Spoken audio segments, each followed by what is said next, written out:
အားလုံးပဲမင်္ဂလာပါမိုးရီးနဲ့ဒီနေ့ကတော့ပစွန်ကြောက်ကျက်ဥငံပြဲကျက်ချက်ပါမယ်ချက်ဖို့ရအတွက်ပစွန်ကြောက်တွေကိုရေစိမ်ထားပါမယ်ပြီးရင်တော့ကျက်သွန်ပြူကျက်သွန်ဒီကိုလီထားမယ်ပေါ့နော်ပြီးရင်တော့ကျက်သွန်ပြူနဲ့ငရုတ်သီးနဲ့ကိုရောထောင်းထားမယ်ပစွန်ကြောက်လေးတွေကိုလည်းညက်နေအောင်ထောင်းထားပါမယ်ရှင်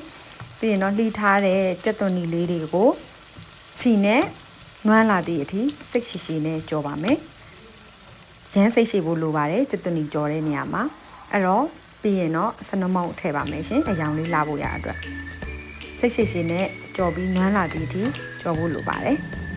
ဒါဆိုရင်တော့လူနွမ်းလာပြီဆိုရင်တော့ခဏတော့ထောင်းထားတဲ့ပစွန်ကြောက်လေးတွေကိုလည်းထည့်ပြီးတော့ကြော်ပါမယ်ဒီညမှာအရန်ကိုမှုေးလာပါပြီအနန်းက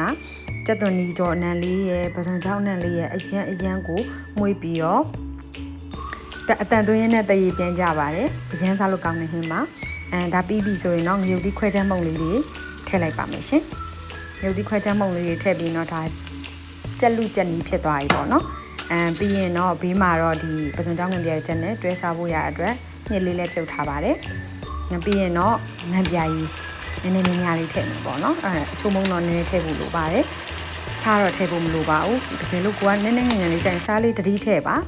ဆိုရင်အားလုံးလဲစီလေးတွေပြန်လာပြီဆိုရင်တော့ပြုတ်ထားတဲ့ကြက်ဥလေးတွေကိုချမ်းပြီးတော့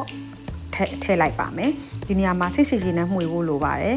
စိတ်မရှိဘူးဒီဟိုဘက်ဒီဘက်လှန်တဲ့နေရာမှာအနှစ်လေးတွေအပြင်ကိုထွက်သွားနိုင်လို့ပေါ့နော်အဲ့တော့ဒါတော့နောက်ဆုံးပိုင်းနဲ့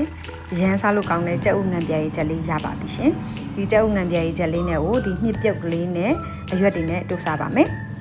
ဒါဆိုနောက်ခေါက်မှပြန်တွေ့ပါမယ်ရှင်နာရန်အန်စီကဲရလာမွိုင်းမွိုင်း